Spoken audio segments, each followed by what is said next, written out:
Rajya Sabha TV का ये बेहद ख़ास प्रोग्राम है गुफ्तगू, और गुफ्तगू में हमारे साथ हैं आज मशहूर अदाकार बेंजामिन गिलानी।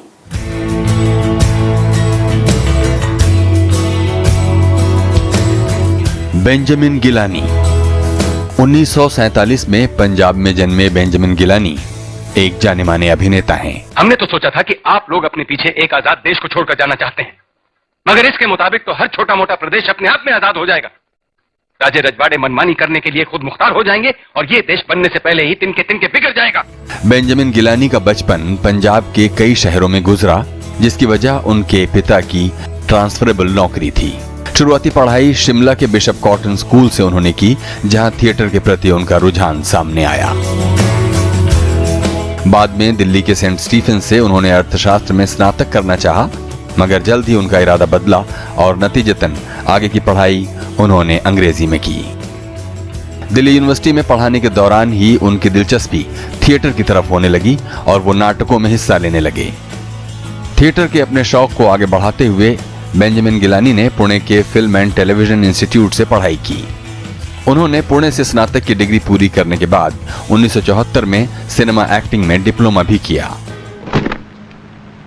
एतबार नहीं हो रहा तो बाद में गिन लेना। मतलब तुम केबल सेट की अगली खबर चाहते हो? क्यों? अपनी तकदीर पर भरोसा नहीं हो रहा? भरोसा तो तुम्हारी तकदीर पर नहीं हो रहा। बोलते रहो। खबर तुम्हारे ही खात्मे की है। बेंजामिन गिलानी ने फिल्मी दुनिया में भी कई बड़े निर्देशकों के साथ काम किया। श्याम बेनेगल, बासु भट्टाचार्य और केतन मेहता जैसे निर्देशकों के साथ काम करते हुए उन्होंने अपनी प्रखर अभिनय प्रतिभा का परिचय दिया। देश की एकता और अखंडता के लिए कांग्रेस ने अपनी शक्ति भर कोशिश कर ली, बड़े से बड़ा बलिदान किया, पर अब और समय नहीं है। अब या तो हम इस प्रस्ताव को मान लें और या देश की बर्बादी का तमाशा देखें। बहुत बहुत स्वागत है। शुक्रिया। हमें बताइए बेंजामिन साहब के थिएटर और सिनेमा की तरफ जो आपका रुझान हुआ, अगर सरसरी तौर पर आपके बचपन पर नज़र डालते हुए ये ढूंढने की कोशिश करें कि वो क्यों हुआ होगा। देखिए, मुझे बचपन से कोई ना तो शौक़ था, ना कोई झुकाव था, ना इसके बारे में कोई मीडियम के बारे में कुछ जानकारी थी। बहुत ब्रीफली मैं आपको बताता हूँ। मुझे वो मोमेंट याद है जहाँ पर ये सीड मेरे माइंड में गिरा। मैं शिमला में बिशप कॉटन स्कूल में पढ़ता था और हर साल वहाँ पर शेक्सपियराना कंपनी, ये फेमस शेक्सपियराना कंपनी, जेनिफर कपूर के वालिद साहब और उनकी वालिदा शशि कपूर साहब के इन लॉज, वो प्लेस लेकर के नॉर्थ इंडिया में और बहुत से स्कूल्स में ऑल ओवर इंडिया ट्रैवल किया करते थे। तो उस ज़माने में सीनियर कैम्ब्रिज हुआ करता था। मैं सीनियर कैम्ब्रिज से 2 क्लासेस पहले था और ये लोग आते रहते थे हर साल। उस साल मैं सीनियर बना स्कूल में और हमको ड्यूटी पर लगाया गया कि ये लोग आ रहे हैं और आपको, मुझे कॉस्ट्यूम इंचार्ज बनाया गया। तो इनके बड़े बड़े संदूक हुआ करते थे, वो खुले और हमारा सिर्फ ये था, ड्यूटी सिर्फ ये थी हमारी कि उनके जो कॉस्ट्यूम्स हैं, शेक्सपियर के कॉस्ट्यूम्स, वो आप निकालिए और उनको हैंगर्स पर लगाइए और सजा दीजिए। और जब ये ट्रंक खुला, ये उस वक्त की बात नहीं है, मुझे बाद में ध्यान आया कि जब वो ट्रंक खुला तो ऐसा था कि एक जादू की दुनिया खुल गई मेरे सामने। एक तो उनकी एक स्मेल होती है कॉस्ट्यूम्स की, ट्रैवलिंग कंपनीज की, बिल्कुल इट वाज लाइक दैट। फिर हमने वो कर दिया। फिर हम लोग खड़े हुए थे, हाथ पे हाथ धर के खड़े हुए थे वहाँ पर। तो उन्होंने कहा कि आप इधर आइए, ये मेकअप टेबल है इनका, यहाँ पे इनके वो ट्यूब्स में मेकअप आया करता, जैसे टूथपेस्ट होता है उस प्रकार का मेकअप हुआ करता है। तो वो ट्यूब्स आप रखिए, ये आपको बताएंगे। उनका एक बंदा था, उन्होंने वो ट्यूब्स खोली और वो जो मेकअप की स्मेल है, the smell of grease paint जिसे अंग्रेज़ी में कहा जाता है, बस ऐसा था कि एक दरवाज़ा खुल गया और हम उसके अंदर घुस गए। ये मुझे अच्छी तरह याद है।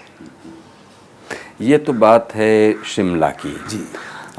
ये भी जाने कि आप पैदा कहाँ हुए, किस तरह के घर में पैदा हुए, आपके जो मेरे फादर सर, हाँ। वो एक जज थे पुरानी Punjab civil service, state civil services हुआ करती थी, उसमें वो जज थे। और उस वक्त उनकी पोस्टिंग बटाला में थी। 1947 साल था वो। आप इमेजिन कर सकते हैं क्या तमाशे हो रहे थे। 15 अगस्त को हिंदुस्तान आज़ाद हुआ। 20 नवंबर को मेरी पैदाइश हुई। धारीवाल नाम का एक छोटा सा शहर है। तो सेफ्टी के लिए, क्योंकि बटाला में बहुत दंगे फसाद हो रहे थे, हालांकि peace had been declared, but पता है आपको, तो वहाँ पर मेरी मदर को लेकर गए सुरक्षित रखने के लिए, and I was born there. और मेरे बिल्कुल बचपन के दिन बीते पंजाब के छोटे छोटे शहरों में, क्योंकि उनका, मेरे फादर की एक ट्रांसफरेबल नौकरी थी। तो मेरी पैदाइश वहाँ हुई, पंजाब में। जैसा कि गिलानी टाइटल से ऐसा लगता है कि आपका कोई रिश्ता कश्मीर से रहा होगा। जी हाँ, इनफैक्ट मेरे दादा और उनके भाई, हम लोग आए थे पता नहीं कितनी पुश्तों पहले गिलान से। बुखारा और गिलान ईरान के 2 प्रोविंसेस हैं। वहाँ से वो माइग्रेट करके आए कश्मीर में, सिद्दौर नाम की जगह है, वहाँ पर वो बसे। और फिर वहाँ से आहिस्ता आहिस्ता हम लोग पंजाब की तरफ आ गए। तो हमारा गांव है जगरांव, लुधियाना डिस्ट्रिक्ट में। अब तो कोई जाना आना नहीं होता, सब गुजर गए। लेकिन वो मेरी बैकग्राउंड है, जियोग्राफिकल बैकग्राउंड। उसके बाद फिर जब मैं स्कूल में दाखिल होना शुरू हुआ तो मेरे फादर की ट्रांसफ़र इतनी होती थी कि हमारी एजुकेशन बिल्कुल इधर से उधर होती गई। फिर हमको बोर्डिंग स्कूल में डाल दिया गया। और 1959 में मैं बोर्डिंग गया, और सारी ज़िंदगी मैं बोर्डिंग्स में ही रहा। स्कूल, कॉलेज, 2 साल कॉलेज में पढ़ाना, 2 साल फिल्म इंस्टीट्यूट। तो टोटल ऑफ कितने हो गए ये, almost 15 years I was in boardings. That was my childhood. तो आप बता रहे थे कि शिमला में वो जो कॉस्ट्यूम्स की खुशबू और वो मेकअप की जो खुशबू, देखिए हर दुनिया की एक चाबी होती है सर। कोई कैमरा को देख के इंस्पायर हो जाते हैं, हम लोग वहाँ से इंस्पायर हुए। पिक्चरें देखना बहुत दिखाते थे। हर हफ्ते हमको एक स्कूल की तरफ से पिक्चर दिखाई जाती थी। 16 mm प्रोजेक्टर पर ब्लैक एंड वाइट फिल्में दिखाते थे हमको। लेकिन शुरुआत वहाँ से हुई। फिर जब मैंने कॉलेज ज्वाइन किया तो स्कूल में मैंने डिबेटिंग वगैरह बहुत कर रखी थी, लेकिन कॉलेज में मैं डिबेटिंग से ज़्यादा मुझे थिएटर में इंटरेस्ट हो गया। और सेंट स्टीफेंस कॉलेज, जहाँ पे मैंने अपना MA भी किया, 2 साल पढ़ाया अभी, वहाँ से बहुत नामी एक्टर निकले। बहुत से नामी एक्टर थे और बहुत से स्टूडेंट थे जो कि एक्टर नहीं बने, लेकिन बाद में जाके उन्होंने और क्षेत्रों में नाम हासिल किया। लेकिन कबीर बेदी मेरे इमीडिएट सीनियर थे। रोशन सेठ साहब हमारे और भी सीनियर थे, और इन दोनों को मैं बहुत अच्छी तरह जानता भी हूँ। रोशन के साथ मैंने काम भी कर रखा है। फिर वहाँ से आहिस्ता आहिस्ता ये दुनिया जो है ये मेरी अपनी होने लगी, बिकॉज़ मैंने बहुत काम किया थिएटर में, दिल्ली में बहुत काम किया। यात्रिक नाम का एक ग्रुप होता था, रिवाइव हुआ। 60s में वो ज़रा सा ढीला पड़ गया था। 69-70 में जॉय माइकल ने उसको रिवाइव किया, और मुझे यूनिवर्सिटी रिप्रेजेंटेटिव के तौर पर उन्होंने वहाँ बुलाया। फिर वहाँ पे हमने कोई 1.5-2 साल काम किया। फिर मैं फिल्म इंस्टीट्यूट में मैंने एडमिशन ले लिया। तो उसके बाद बॉम्बे, मुंबई, और ये है संक्षिप्त में मेरी कहानी। हाँ वो है। लेकिन आपने कहा कि थिएटर, ख़ास तौर पर सेंट स्टीफेंस आने के बाद भी वो क्या हालात होंगे जिनमें वो जो शिमला की में जो जादू खुला था शेक्सपियराना थिएटर कंपनी का, वो दिल्ली आने पर फिर उसमें कैसे बहुत हद तक वो जारी रहा, क्योंकि सेंट स्टीफेंस में एक शेक्सपियर सोसाइटी है जो 1924 में फॉर्म हुई थी, और एक रिकॉर्ड है दुनिया में कि तब से लेके आज तक हर साल एक फुल लेंथ शेक्सपियर प्ले हम लोग करते हैं। 24 से लेके अब तक कितने साल हो गए, 90 साल। तो ये एक रिकॉर्ड है। और वहाँ पे भी ये शेक्सपियर सोसाइटी जो थी, जिसमें मैंने बहुत काम किया, मैं सेक्रेटरी रहा, ये वो, वहाँ पे हमारा पूरा कॉस्ट्यूम डिपार्टमेंट था। पता नहीं किस सन की कॉस्ट्यूम्स उन संदूकों में भरी रहती थी, कुछ निकाल के हम लोग उनको रीवर्क करते थे, कुछ नहीं सिलते थे। और थिएटर के साथ फिर लगन, और एक दूसरा कनेक्शन ये था बिकॉज मैं इंग्लिश लिटरेचर पढ़ता था, और इंग्लिश लिटरेचर में drama and poetry were my 2 main subjects. तो जाहिर सी बात है, एक आप ड्रामा पढ़ भी रहे हैं, पढ़ा भी रहे हैं, कर भी रहे हैं, तो वो दुनिया और टाइट होती गई और पॉइंटेड होती गई। और फिर थिएटर कर कर के इसमें इंटरेस्ट भी पैदा हो गया। सोचा था कि प्रोफेशनल एक्टर बने, लेकिन उस ज़माने में प्रोफेशनल एक्टर बनने का कोई ज़रिया ही नहीं था। सिर्फ हिंदी फिल्मों में आप प्रोफेशनल एक्टर बन सकते थे, टीवी तो था ही नहीं, कृषि उद्योग के प्रोग्राम हुआ करते थे।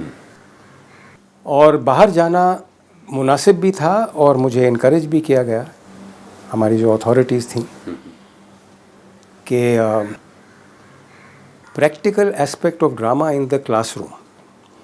क्योंकि जैसे आप जानते हैं कि ड्रामा पढ़ाने वाले लोग, टीचर जो होते हैं, वो एक ही वॉइस में सारे के सारे कैरेक्टर्स आपके सामने, एंड 99% वेरी बोरिंग। तो प्ले से आप वाकिफ़ तो हो गए, लेकिन प्ले की जान क्या है वो तो परफॉर्मेंस में पता चलता है ना। पोइट्री और नॉवल तो आप बैठ के पढ़ सकते हैं, प्ले तो आपके सामने, it has to come alive. तो we were trying to do an experiment how to make that happen in class. लेकिन उससे पहले मैं वहाँ से निकल गया दिल्ली यूनिवर्सिटी से, and I came to the film institute. लेकिन ड्रामा के साथ हमारा बहुत क्लोज कनेक्शन रहा और कुछ साल तक वो टूटा। फिर जब नसीरुद्दीन शाह और मैं श्याम बेनेगल की जुनून की शूटिंग कर रहे थे लखनऊ में, ताज्जुब की बात यह है कि आज मैं उनको बहुत करीब मानता हूँ और हैं भी वो, लेकिन उस ज़माने में हम लोग एक दूसरे से इतने वाकिफ़ नहीं थे। वो मेरे से 1 साल जूनियर थे फिल्म इंस्टीट्यूट में, 3 साल का कोर्स करके आए थे NSD से। और बस ऐसे ही एक दिन बैठे हुए उन्होंने कहा कि बेन, तुमने थिएटर करना क्यों बंद कर दिया? मैंने कहा भाई, मुंबई में कदम रखा है, खाने पीने का, रहन सहन का कोई ठिकाना नहीं, थिएटर कहाँ पे करेंगे? तो कहने लगे कुछ मिल के करते हैं। तो हमने ये सोचा कि साथ मिलकर थिएटर करें। वेटिंग फॉर गॉडो एक प्ले था जो मैंने थोड़ा बहुत पढ़ रखा था, समझा बिल्कुल नहीं था कुछ भी। अब 35 साल हो चुके हैं हमको वो प्ले करते हुए, अब फिर हम रिवाइव कर रहे हैं। थोड़ी बहुत समझ है, थोड़ी बहुत, लेकिन शुरुआत वहाँ से हुई। और फिर वो थिएटर को छोड़िए, टीवी को छोड़िए, फिल्म को छोड़िए, इट इज़ जस्ट एक्टिंग। ये जो कला है, ये एक्टिंग है।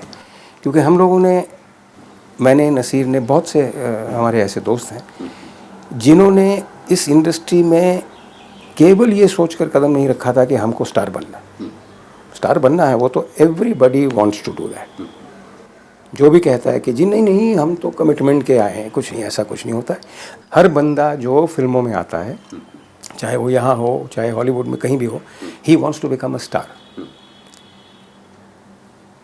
And that was not our primary purpose. We just wanted to be actors. Painting you can do on your own. Music you can do on your own. Practically everything आप solo item के तौर पे घर बैठ के कर सकते हैं। एक्टिंग का मतलब ये है कि मैं कुछ करूं और देखने वाला सामने हो, संख्या चाहे बहुत बड़ी हो चाहे बहुत कम।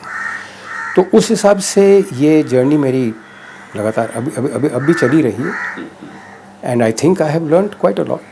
अभी आपके थिएटर और सिनेमा से जुड़े हुए और अनुभवों पर बात करेंगे, एक छोटा सा ब्रेक लेंगे। अभी वक्त है छोटे से ब्रेक का। ब्रेक के बाद हाजिर होते हैं, बातें जारी रखते हैं बेंजामिन गिलानी के साथ, जो कि एक बहुत ही मशहूर एक्टर हैं। An actor with an ego is a disaster. A star with an ego is a necessity, because star without an ego is not a star. But an actor, essential actor with no ego is a very rare thing to find.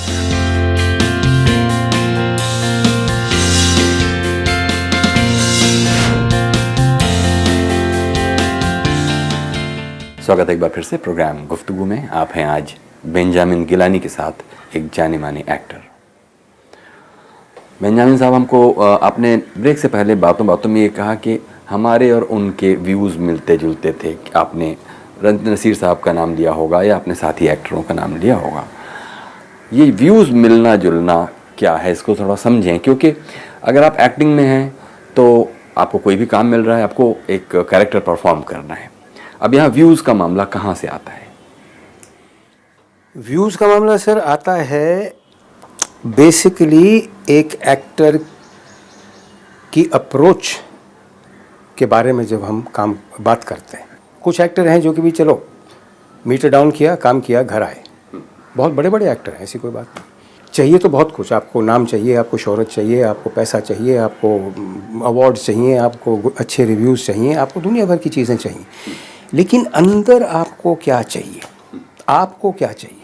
एक role है, मैंने अपने हिसाब से उसको पूरी जान लगा करके किया है। जितनी भी मेरी समझ है वो पूरी समझ के साथ उसको मैंने किया है। तो जाहिर सी बात है कि मेरे लिए वो कुछ बन कर आएगा मेरे सामने। उसका जज देखा जाए तो सिर्फ मैं हो सकता हूँ। बाकी इज़ जस्ट एन ओपिनियन। ये ओपिनियन है कि भाई आप ऐसे हैं, आप ऐसे, वो ठीक है, ओपिनियन अपनी जगह है। लेकिन ये सोच के मकसद क्या है एक एक्टर बनने का? और बहुत से एक्टर्स हैं जहाँ पे कि हम एक बबल में काम करते हैं। मैं 6 एक्टर के साथ काम कर रहा हूँ जी, ये मेरी दुनिया है, मैं यहाँ पे जो चाहूँ। एक और किस्म का एक्टर होता है जो कहता है नहीं, 6 एक्टर बैठे हैं, ये सब मेरे घेरे में हैं और मैं इन सब के घेरे में हूँ। वो होती है अप्रोच। हम उसको कहते हैं बबल एक्टिंग, कि आप अपने बबल में, जैसे साबुन की झाग जब होती है तो 50,000 बबल होते हैं। हर बबल अपने आप में एक कंप्लीट बबल है, जुड़ा भी हुआ है लेकिन स्पेस शेयर नहीं करता है। साबुन की दीवार है वहाँ।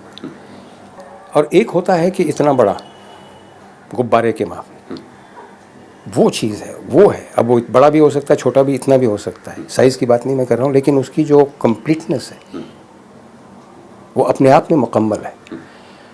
वो जो अप्रोच है वो बहुत कम मिलती है देखने, बहुत कम। जहाँ मिलती है शुरू में एक्टर्स के साथ, जिसको हम कमिटमेंट की, जो भी आप कह दीजिए, और चलते चलते कहीं ना कहीं वो खिसक जाते हैं, पटरी से खिसक जाते हैं। ये जो कुछ एक्टर्स जिनके साथ मैं कहूँ कि जान दे दूंगा इस बंदे के साथ काम करने के लिए, अप्रोच की मतलब वो है कि उसकी, आपकी थिंकिंग एक है, आपका इमोशनल सुर एक है, आपका नज़रिया एक है, आप शेयर करते हैं, और सबसे बड़ी बात है कि आपके अंदर ईगो नहीं है। An actor with an ego is a disaster. A star with an ego is a necessity, because star without an ego is not a star. But an actor, essential actor with no ego is a very rare thing to find. जो actor selfish ना हो, मैंने अच्छा काम किया, मैंने अच्छी line बोली है, नहीं बहन ये ठीक नहीं है, तुम इसको ऐसे बोलो। क्यों? क्योंकि वो बहुत अच्छी है, वो बहुत अच्छा, एक मैंने सुर पकड़ा है, एक क्षण के लिए पकड़ा है, लेकिन पकड़ा है, तो वो इनसिक्योर हो जाता है, अरे इसको ये मत करने दो, तो he will try and disturb me. There are other actors who encourage you, आप अच्छा काम करें, वो कहते हैं इससे और भी अच्छा करो, और भी अच्छा, वो आपको लेकर के आते हैं। जो डायरेक्टर्स होते हैं, एक्टर्स डायरेक्टर जिन्हें हम कहते हैं,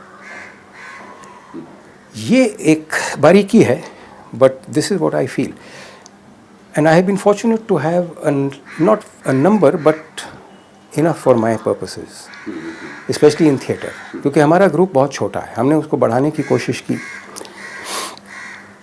नाम के वास्ते हमारे पास काफ़ी नंबर हैं, क्योंकि हम अलग अलग चीज़ें करते हैं, लेकिन ये नहीं कि चलिए साहब आप भी आ जाइए, आप भी आ जाइए, आप भी आ जाइए, नहीं, सॉरी, ये ना हमारा कभी इरादा था, ना इरादा है। तो I hope I have answered this question. ये जो आपने कहा कि ये जो ग्रुप है, जिसमें छोटा सा ग्रुप है, बेशक उसमें एक लार्जर एसोसिएशन भी रहता है, छोटा सा ग्रुप, लेकिन करीब 35 साल से आप थिएटर कर रहे हैं, तो अभी क्या चैलेंजेस आप देखते होंगे? क्योंकि इस तरह के और ग्रुप्स भी साथ साथ बनते रहें और एक लीगेसी को आगे बढ़ाते रहें, ये आप देख पाते हैं? देखिए, हमने कोशिश, हमारी अब भी ये है कि हमारे यंग एक्टर्स को हम इसी वेवलेंथ पर लाने की कोशिश करें। डिफ़िकल्ट है, थिएटर में तब भी पैसा नहीं था, अब भी पैसा नहीं है, लेकिन छोटा सा एक ग्रुप होने का मतलब ये होता है कि हमारा जो कोर ग्रुप है ना, we can do exactly what we please and how we please. हमको किसी को जवाब नहीं देना है, और अगर वो हमारा एक्सपेरिमेंट फेल हो जाता है तो हम पूरी रिस्पॉन्सिबिलिटी लेते हैं। हम ये नहीं कहते अरे ये ठीक है, कुछ प्लेज हैं जो नहीं चले हमारे, चले इन द सेंस कि उनकी स्टेजिंग में भी कमी थी और बॉक्स ऑफिस रिटर्न्स भी बहुत हल्के फुल्के थे, तो या ये वजह या वो वजह या और कुछ वजह, उनकी वजह से सब मिला करके हमको प्लेज बंद करने पड़े। हमने एक्सपेरिमेंट किए, अजीब अजीब प्लेस के साथ हमने एक्सपेरिमेंट किए, लोगों ने हमारा हंसी मजाक उड़ाया, अरे ये क्या कर रहे हो तुम, मुंबई जैसी जगह में ये थिएटर। मैंने कहा हम अपने मकसद से कर रहे हैं। हम चाहते हैं कि यंगस्टर्स हमको देखें, थोड़ा बहुत ही प्रेरित हों, लेकिन आगे बढ़ने की हिम्मत बढ़े उनके अंदर कि यार वो लोग करते हैं ऐसी चीज़, हम क्यों नहीं कर सकते। क्योंकि पॉपुलैरिटी अपनी जगह पे होती है, लेकिन पॉपुलैरिटी की वजह से अब देखिए ना क्या हो रहा है, हमारे टीवी में क्या हो रहा है, हमारी पिक्चरों में क्या हो रहा है। पिक्चर सिनेमा का मतलब ही नहीं रहा। Cinema has become a mathematical formula. ये फिल्म है, ये 100 करोड़ क्लब है, ये 200, अरे भैया 200 करोड़ क्लब अपनी जगह होगा। सिनेमा को आपने सूली पर टांग दिया, मतलब पूरी क्रिएटिविटी गई, ये गया वो गया। तो आई थिंक ज़माना बदलता है, ठीक बात है, बट हमको क्या सेक्रीफाइस करना पड़ता है उस बदलाव को एक्सेप्ट करने, उस बदलाव का हिस्सा होने के लिए। I don't know, I think there is something wrong. और थिएटर में तो ये प्योरिटी रहनी चाहिए। ये बात बहुत बार कही जाती है कि जो नेशनल स्कूल ऑफ ड्रामा है, जो प्रीमियर इंस्टीट्यूट है कंट्री का, जहाँ से ड्रामा में ट्रेंड होकर एक्टर्स आते हैं, इसके अलावा फिल्म्स के लिए फिल्म्स एंड टेलीविज़न इंस्टीट्यूट, अगर ये दो मेजर इंस्टीट्यूट्स की बात करें तो इस पर बहुत बार ये बात कही जाती है कि इन्फीरियर क्वालिटी का टैलेंट वहाँ आ रहा है और वहाँ से निकल रहा है। इस पर आप क्या कहते हैं? आई don't no sir, I don't no कि मैं इस पोजीशन में हूँ कि उसके ऊपर एक डेफिनेट जवाब दे सकूँ। आई थिंक देखिए, अजीब व गरीब जुमला मैं कह रहा हूँ, दुनिया बदलती है, तो दुनिया जब इस रफ्तार से बदलती है और विदाउट एनी फोकस बदलती है, तो मीडियोक्रिटी का पैदा होना और स्प्रेड होना लाजमी बात है। आप देख लीजिए, एक कोई प्रोडक्ट ले लीजिए, आप एक कार ले लीजिए। 10 साल पहले, 20 साल पहले हिंदुस्तान में गाड़ियों के मॉडल कितने हुआ करते थे। अब आप अखबार देखिए हर रोज़, अब कार को छोड़िए, सेल फोन ले लीजिए, अरे बाबा एक पन्ना बंद नहीं किया और देखा तो एक और मॉडल आया हुआ, ये मॉडल आया। तो अगर बदलाव का ये मतलब है तो क्वालिटी तो सैक्रिफाइस होगी ही, क्योंकि क्वालिटी का मतलब है कि उसको ज़रा सा टाइम दिया जाए। क्वालिटी इज़ लाइक अ पौधा, उसको बोना है, उसको नर्चर करना है, उसकी ग्रोथ। ये नहीं कि लगाया ट्रांसप्लांट कर दी, वो फिर क्लोनिंग हो जाती है, उसमें मुझे तो कोई मतलब दिखता नहीं। तो अगर इसी बात को पर सोचते हुए ये देखें कि आप खुद जितने एक्टिंग स्कूल्स और इंस्टीट्यूट्स हैं उनके बरक्सा पे अपना खुद एक स्कूल शुरू करने का इरादा रखते हैं, उसमें ऐसा क्या होगा जिससे कि मीडियोक्रिटी ख़त्म हो जाएगी? लोग तो वही रहेंगे। सर देखिए, मीडियोक्रिटी मैं नहीं ख़त्म कर सकता, लेकिन मीडियोक्रिटी को थोड़ा लेस मीडियोकर बनाने का प्रयत्न ज़रूर कर सकता हूँ। अब मेरा ये तजुर्बा रहा है और ये दिल दुखाने वाली बात है, मैं ये प्रोफेशनल टीचिंग बहुत साल से कर रहा हूँ और मान लीजिए कि मेरी क्लास में 20 स्टूडेंट्स हैं। शुरू में तो कमाल का एंथुजियाज़म होता है उनका, क्योंकि वो एडमिट हुए हैं, बहुत कंपटीशन को उन्होंने पार किया है तो उनको एडमिशन मिला है। 1-1.5 महीने के अंदर अंदर वो छट जाते हैं। Eight the end of 1 year I am left with 5 students जिनके साथ मैं वाकई काम कर सकूं। अब ये ओवरऑल मीडियोक्रिटी की दिमक लग चुकी है दुनिया में, मेरा तो यही ख्याल है, क्योंकि everybody, people who don't even know the A of acting come into TV, they become stars. उनको ये नहीं पता कि भाई मैं अपने टीवी सीरियल के नाम से या अपने किरदार के नाम से जाना जाता हूँ। और मैं सिर्फ इतना कहता हूँ कि अगर इसी के अंदर ये ज़रा सी ख्वाहिश आ जाए कि भाई let me do better work, let me understand. TV में देखता हूँ सर, मैं I am sorry to say this in front of everybody, but I don't understand what they are speaking. लहजा तो बहुत दूर की बात, मतलब क्या है आपने जो लाइन बोल दी, किस रफ्तार से बोल दी, किस पिच पे बोल दी, कोई नॉलेज नहीं है। And you are suppose to be an actor, professional actor. ये कला आपको आपका किचन चलाती है, आपके रहन सहन के लिए रिस्पॉन्सिबल है, और ये रिज़ल्ट है। ये दुख वाली बात है। और बिल्कुल आखिर में आपसे पूछेंगे बहन जी कि हमको ये भी बताइए कि ये जो सफ़र शिमला के उस मेकअप रूम और कॉस्ट्यूम की ज़िम्मेदारी संभालते हुए से शुरू हुआ था और जो अब आपको यहाँ तक ले आया है, इस पड़ाव पर आप अपनी ज़िंदगी पर जब पीछे नज़र डालते हैं तो क्या खोया क्या पाया, मैं क्या कहना चाहता हूँ? सर, पाया भी बहुत कुछ, खोया उससे भी कहीं ज़्यादा। लेकिन मैं ज़रा सा अड़ियल तबीयत का इंसान हूँ। मैं इतनी जल्दी हार नहीं मानता। मुझे पता ही नहीं कि हार और जीत होती क्या है इस लाइन में। तो तालियां सुन ली तो जीत गए, बू कर दिया किसी ने या उठ के चले गए आपके प्लेस से तो हार गए। नहीं, इतना छोटा मोटा नहीं होता है ये। ओवरऑल पिक्चर ज़रा सी इससे बड़ी है। लेकिन तकलीफ़ें बहुत हुई और हर एक्टर को ये जानना भी चाहिए और मानना भी चाहिए और इस चीज़ को बिल्कुल मद्देनज़र रखते हुए आगे बढ़ना चाहिए कि बहुत डिफ़िकल्ट लाइन, बहुत डिफ़िकल्ट लाइन, और बहुत हिम्मत भी चाहिए इसके लिए, बहुत अपना सेल्फ बिलीफ चाहिए, और सबसे ज़्यादा ये चाहिए कि मैं अपनी गलतियां मान सकूं, एक्सेप्ट कर सकूं और उनको किनारे लगा सकूं। और सक्सेस ये है कि yes, I think, I believe this and I know this कि I am sure that I have improved as an actor. क्योंकि टीवी में और फिल्मों में तो आपका जो इमेज है वो आपके साथ चलता है। आप कुछ भी रूप धारण कर लीजिए, कुछ भी गेटअप लगा लीजिए, लेकिन एक्टर तो वही रहता है। स्टेज पर it's a little more complete because you have more time, unity होती है, स्टार्ट टू फिनिश एक इंटरवल होता है ज़्यादा से ज़्यादा। तो there is a lot of scope in this and I think on balance I would say कि I don't think I made a mistake. क्योंकि मैंने एक बहुत अच्छी नौकरी छोड़ी थी। मैं सेंट स्टीफेंस कॉलेज में लेक्चरर था जब मैंने फिल्म इंस्टीट्यूट में दाखिला लेने का इरादा किया। अर्ली डेज़ में एक दो बार लगा कि शायद मैंने गलती कर दी, लेकिन फिर अब मेरा नेचर यह है कि पीछे मुड़ के देखना नहीं, पीछे नहीं मुड़ना, साइड में ज़रूर देख लीजिए अगर ज़रूरी हो तो, नहीं तो that is your focus, that is your objective, that is your direction and that is where you are headed. और बाकी सर्कमस्टेंसेस होती हैं, लक कह दीजिए, डेस्टिनी कह दीजिए, परमात्मा कह दीजिए। लेकिन हाँ, ये मेरी journey has been worth it. I think I can sleep well at the end of it all. I think so. बहुत बहुत शुक्रिया बहन जी, आपने हमारे लिए इतना वक्त। Thank you. ये थे मशहूर एक्टर बेंजामिन गिलानी। प्रोग्राम गुफ्तगू के बारे में कुछ कहना चाहते हो तो हमें लिखिए feedback.rstv@gmail.com पर।